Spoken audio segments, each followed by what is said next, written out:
Pushparaj teaser పేలింది, పాట దూసుకెళ్తోంది. ఇలా పుష్ప 2 అప్డేట్స్ అన్ని యూట్యూబ్లో వ్యూస్ రూపంలో కూడా రికార్డుల మొత్తం మోగిస్తున్నాయి.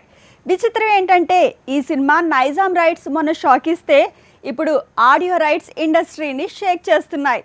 శాటిలైట్ ఓటీటీ రైట్స్తో కలిపి ఆల్రెడీ 550 కోట్లు దాటాయి. అసలు థియేట్రికల్ రైట్స్ కాకుండానే ఇంతగా లెక్కలు తేలితే ఇక రిలీజ్ అయితే ఏంటి పరిస్థితి? పుష్ప 2 టీజర్ కంటే ముందు గ్లిమ్స్ పేలింది. రీసెంట్ గా సాంగ్ సందడి పెరిగింది.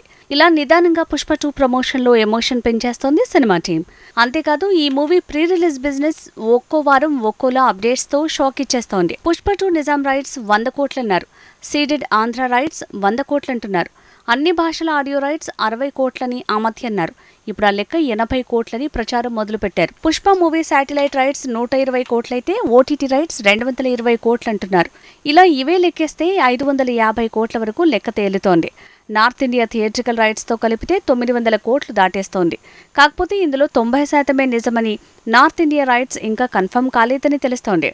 కాబట్టి ప్రస్తుతానికి ఈ మూవీ ప్రీ రిలీజ్ బిజినెస్ 550 కోట్లే. Game changer movie pre release business 570 కోట్లయితే కల్కి మూవీ ప్రీ రిలీజ్ బిజినెస్ 750 కోట్లని తెలుస్తోంది. కాకపోతే వాస్తవానికి కాస్త ఎక్కువే బయట ప్రచారం జరగటం వల్ల ఈ రెండు సినిమాలు రిలీజ్కి ముందే 1000 కోట్లు రాబట్టాయన్నారు. అంత అమౌంట్ కన్ఫర్మ్ కాకున్నా తెలుగు సినిమాలు రిలీజ్కి ముందే 500 కోట్లకు పైనే ప్రీ రిలీజ్ బిజినెస్ చేయటం రికార్డే. కల్కి జూన్ 27న రాబోతోంది. గేమ్ చేంజర్ సెప్టెంబర్ లేదంటే దీపావళికి వచ్చే ఛాన్స్ ఉంది. సో కల్కి తర్వాత ఇండియన్ మార్కెట్ని షేక్ చేసేది పుష్ప 2నే.